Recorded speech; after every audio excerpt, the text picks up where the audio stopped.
People look at the stars and feel small. They look at the infinite blackness of space and imagine the horrors that might be hiding between the galaxies. They say, in space, no one can hear you scream. That's true. Space is a vacuum. It is silent. It is empty. But the ocean? The ocean is the exact opposite. The ocean is not empty. It is full. And it is certainly not silent. In the deep water, sound travels 4 times faster than it does in air. A whale can sing to another whale across an entire ocean. An underwater earthquake can be heard on the other side of the planet. There are no secrets down there. If you make a sound, the water carries it. It amplifies it. I was a sonar technician, first class for the United States Navy for 12 years. My job was to listen, to distinguish the mechanical hum of a Russian propeller from the biological chatter of a shrimp colony. I spent my life wearing headphones, analyzing the acoustic signature of the dark. I haven't been near the ocean in 5 years. I live in Nebraska now, the furthest place from the sea I could find. I don't take baths, I take showers. I don't listen to white noise machines to sleep. Because when I hear that static, when I hear the sound of water pressure, I am back on the USS Erebus. I'm back at 20,000 feet, in the dark, hearing a sound that isn't biologically possible, a sound that isn't mechanically possible, a sound that started with a polite knock on a hull made of 4 inches of reinforced titanium. This is the log of our last dive. To understand the fear, you have to understand the vessel. The USS Erebus wasn't your standard Virginia-class attack submarine. It wasn't designed to hunt other subs or launch tomahawks at desert targets. It was a black project, an experimental deep-submergence vehicle, DSV, funded by budgets that don't appear on congressional reports. Most nuclear submarines have a crush depth, the point where the water pressure crumples the steel hull like an empty soda can, of around 2,400 feet. The Erebus was different. She was built for the abyss. Her hull was a spherical pressure vessel encased in a hydrodynamic fairing, constructed from a classified titanium alloy. She was designed to sit on the bottom of the Mariana Trench if she had to. But the trade-off was space. Inside, the Erebus was a nightmare of claustrophobia. The air always smelled the same, a mix of amine, from the CO2 scrubbers, ozone, diesel fumes, and unwashed bodies. We called it the smell of the boat. It gets into your clothes, your hair, even your pores. You can scrub your skin raw, but you'll still smell like recycled air. My station was in the shack, the sonar room. It was a small, dimly lit closet packed with screens displaying the waterfall. The waterfall is a visual representation of sound, cascading green and black lines that tell you what's happening in the ocean around you. The mission was classified as Operation Deep Echo. The briefing was vague, even for us. We were deployed to a sector in the Pacific, roughly 400 miles southeast of Guam, near the Challenger Deep. Our orders were to locate and recover a high-value asset that had been lost on the seafloor.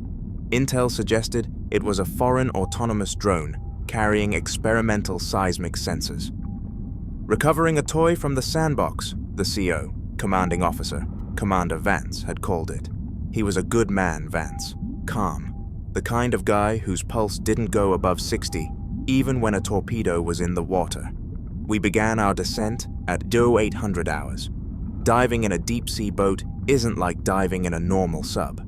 In a normal sub, you tilt down and glide. In the Erebus, you sink.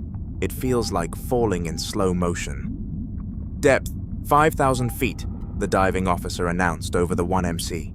His voice was flat, routine. At 5,000 feet, the ocean is pitch black. The sun is a memory. At 10,000 feet, the pressure is roughly 4,400 pounds per square inch. At 15,000 feet, life as we know it basically stops existing, except for the things that have evolved to survive in hell. I sat in the sonar shack, watching the waterfall display. My headset was clamped tight over my ears. This is the silent service. We don't look out of windows, we listen. And down here, the ocean is surprisingly noisy. You hear the groan of the hull compressing as the pressure builds. It's a sound called hull popping. It sounds like a gunshot going off inside the walls. Bang! Then silence. Then another bang. Jesus, muttered Petty Officer Graves, the junior sonar tech sitting next to me. He jumped every time the hull popped. How much deeper are we going, Hayes? I looked at the depth gauge. Target depth is 20,000. Just relax, Graves. The titanium holds. If it doesn't, you won't feel a thing. You'll be pink mist before your brain realizes you're dead. Thanks, Hayes. That's comforting. Just watch the narrowband, I ordered, adjusting my gain knobs. We're entering the scattering layer. Lots of biological noise. We hit 18,000 feet at 1,400 hours. The descent slowed. The ballast tanks were trimmed. We were hovering in the absolute void. Con, sonar, I spoke into my boom mic. New contact, bearing 270, very faint. Identify, came the commander's voice from the con. It's weird, sir. Tonal quality suggests biological, but the rhythm is mechanical. It's too regular to be a whale or a seismic event. I turned up the volume on my headset. The sound was coming from below us, from the trench floor itself. Thrum, thrum, thrum. It sounded like a massive heart beating. Slow, powerful. Range? Vance asked. Hard to say without active pinging, sir, and we are under strict orders for passive only. But judging by the signal strength, it's big, and it's right where our recovery target should be. Helm, steady course 270. Take us down to 20,000. Let's see what's guarding our drone. The Erebus groaned again, a long, agonizing screech of metal protesting against millions of tons of water. We drifted deeper. The deeper we went, the quieter the ocean became. The biological crackle of shrimp and surface noise faded away. We were entering the dead zone, and then the heartbeat stopped. Contact lost, I said, frowning. Signal dropped off completely. Did it move? No, sir. It just ceased, like someone flipped a switch. The silence that followed was heavy. It wasn't peaceful. It was expectant. It felt like the ocean was holding its breath. Then I heard it. It wasn't on the sonar screen. It wasn't a digital signal processed by the computer. It came from the wall to my right, the physical hull of the submarine. Clang! It was a sharp metallic sound, like someone hitting the hull with a hammer. Graves ripped his headset off. What the hell was that? I froze. My eyes locked onto the steel bulkhead. Clang. Clang. Two more. Distinct. Deliberate. Con sonar, I shouted, my voice losing its professional calm. We have a mechanical transient. Close range. Extremely close. Define close, Hayes. Vance's voice was tense. Sir, it sounds like impact. Physical impact on the starboard bow. Impossible, Vance replied. We are at 20,000 feet. There is nothing out there but water and mud. Check for loose equipment in the torpedo room. I was about to respond, to tell him that loose equipment doesn't sound like that. But then the sound changed. It wasn't a random impact anymore. It was a rhythm. A playful, mocking rhythm. Knock, knock, knock, knock. Did you hear that? Graves whispered, his face draining of color. That sounded like... Don't say it, I hissed. It sounded like someone knocking on the front door. Secure from general quarters. Vance's voice came over the internal circuit, calm but sharp. I want a full sweep of the outer hull. Use the external cameras. Maybe we hit some debris on the way down. Sir, I interrupted, keying my mic. Respectfully, that wasn't debris. Debris doesn't possess rhythm. Noted, Hayes. Keep your ears open. The mood in the shack had shifted from boredom to electric tension. Graves was sweating. In a sub, you can smell fear. It smells like copper and sour sweat. I reset the waterfall display, clearing the previous interference. All right, let's look at the baffles, I muttered. The baffles are the blind spot directly behind the submarine where our own propeller wash blocks the sonar. It's where predators hide. I switched to the towed array, a long cable of sensors trailing a mile behind us. It clears up the blind spot. For a moment, the screen was clear, just the low static of the ocean floor. Then a line appeared, a bright, burning green line on the black screen. Contact! Graves yelled, his voice cracking. Sierra 1, bearing 180. It's right behind us. Range? I demanded, my fingers flying over the keypad. Close, less than 2,000 yards, closing fast. I stared at the data. My brain refused to process it. The contact wasn't just closing, it was teleporting. It moved from 2,000 yards to 1,000 yards in 4 seconds. Con, sonar! Sierra 1 is closing at... Jesus, speed is estimated at 80 knots. 80 knots? Vance sounded incredulous. Impossible. Nothing goes that fast down here. Not even a torpedo. The fastest attack submarine can maybe do 35 or 40 knots. A supercavitating torpedo can go faster, but it makes a noise like a jet engine underwater. This thing? It was silent.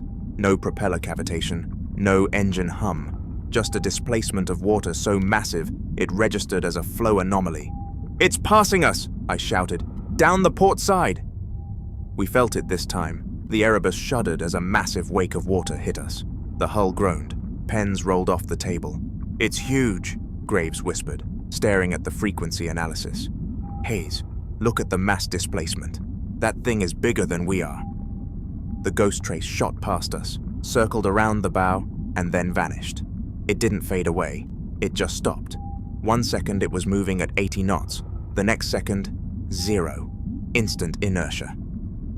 Where is it? Vance barked. Lost contact, sir. It's just gone. Active sonar? Graves asked, reaching for the switch. Should we ping it? No. I grabbed his wrist. Are you insane? You don't ping something that moves like that. You don't announce your position to a predator. We stay passive. What do we do then? We hide, I said, looking at the black screen. We become a hole in the water. The order came down a minute later. Ultra quiet. Strip the ship. This is the most extreme measure a submarine can take. We shut down everything. The main reactor coolant pumps, the air circulation fans, the CO2 scrubbers, even the ice cream machine in the galley. Everything that makes a vibration is killed. We run on battery power. The crew is ordered to their bunks. No walking, no talking. If you have to move, you walk in your socks, sliding your feet so you don't step. If you drop a wrench, you might as well drop a grenade. The Erebus drifted in the dark, a silent steel tomb hanging in the abyss. Without the fans, the air grew stagnant fast. The temperature rose. The silence was heavy, pressing against your eardrums. In the sonar shack, Graves and I sat like statues. 10 minutes passed, 20. Then it returned, but not on the sonar. Scritch, scritch. It was a sound like a diamond cutter dragging across glass. It was coming from the outer hull, directly adjacent to the sonar room. Something was crawling on the skin of the submarine. I looked at Graves. His eyes were wide, white circles in the red emergency light. He started to open his mouth to speak. I put a finger to my lips. Shh. The scratching moved. It wasn't random. It was tracing the seams of the hull plates. It was feeling for a way in. Scritch. Thump. It stopped right outside our wall. The titanium was 4 inches thick, but at that moment, it felt like paper. Then, a sound came through the hull that made my blood turn to ice. Ping. It was a high-pitched electronic chirp. Perfect pitch. Perfect frequency. Graves looked at the sonar console. Hayes, he mouthed. That's an active sonar ping. But our sonar was off. Ping. It came from outside. The creature wasn't just making noise. It was mimicking our equipment. It had heard our active sonar from previous dives, recorded it, and was now playing it back to us. Sonar, I whispered into the mic, my voice barely audible.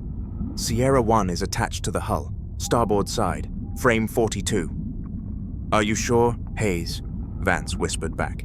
It's mimicking an active ping, sir. It's trying to get us to respond. Suddenly, the scratching became violent. Not a touch anymore, but a gouge. It sounded like massive claws tearing at the acoustic coating of the sub. The boat shook. Screech! The sound was deafening inside the small room. It sounded like the hull was being peeled open like an orange. Leak! Someone shouted from the lower deck. Water in the torpedo room! The creature had found a seam. Emergency blow, Vance roared, breaking the silence protocols.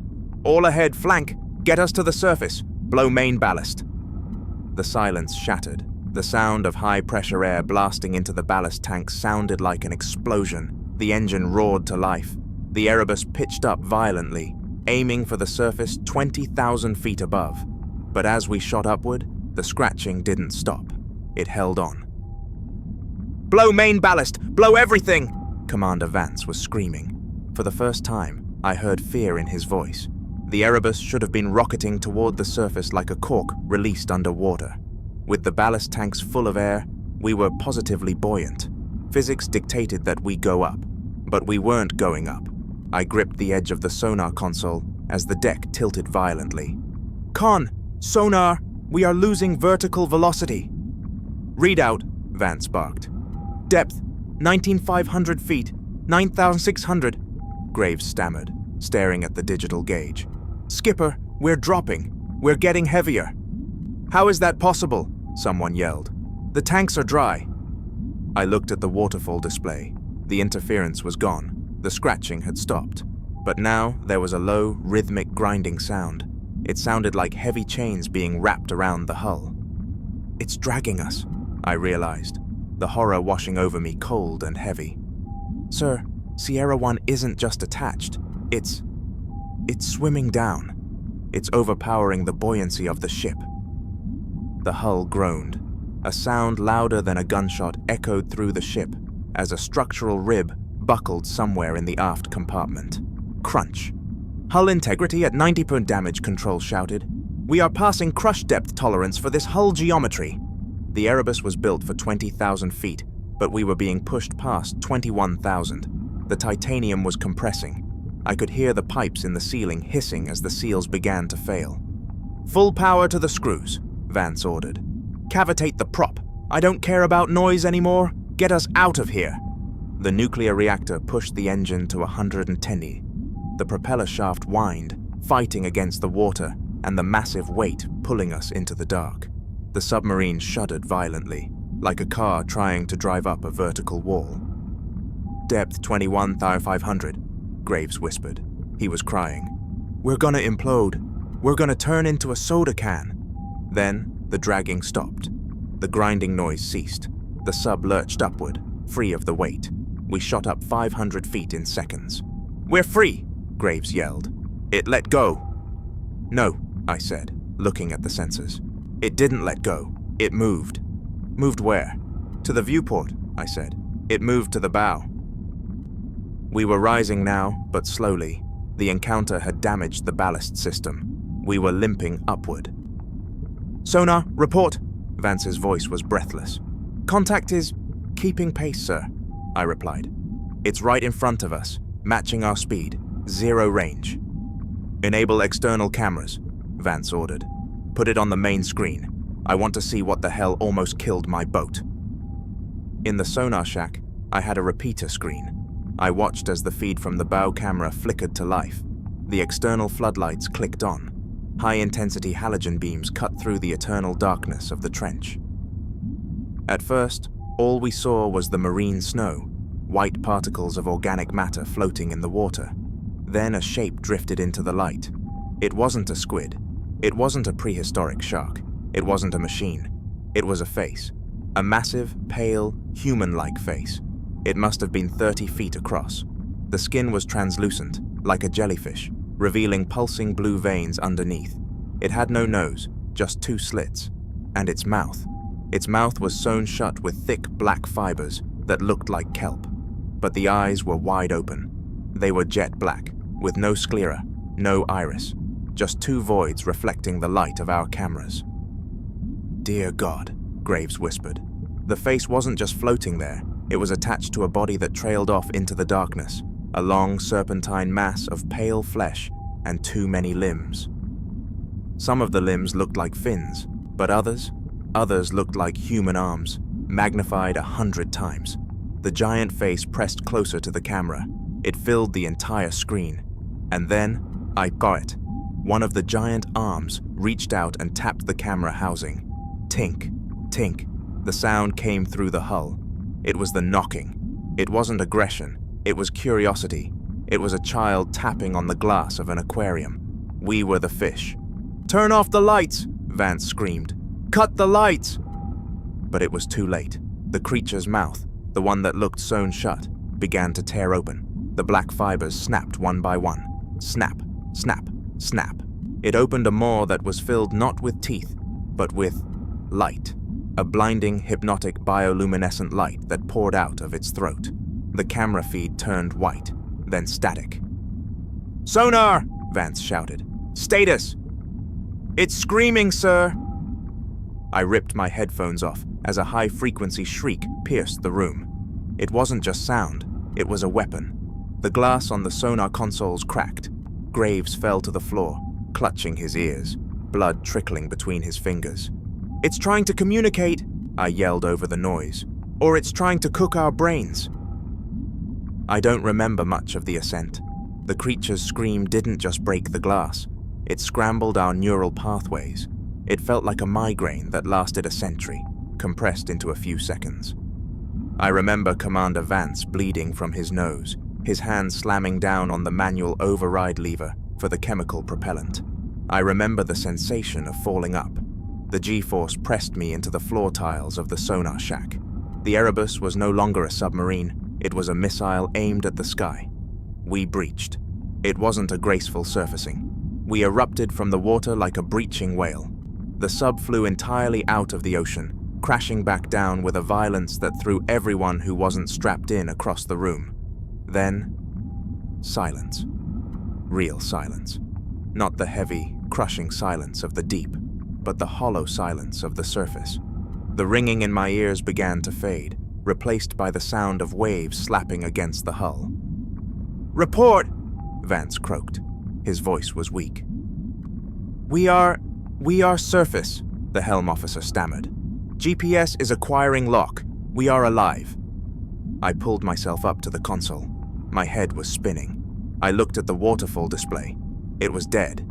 The sensors had been fried by the intensity of that scream. Graves was curled up in the corner, rocking back and forth. He was muttering something over and over again.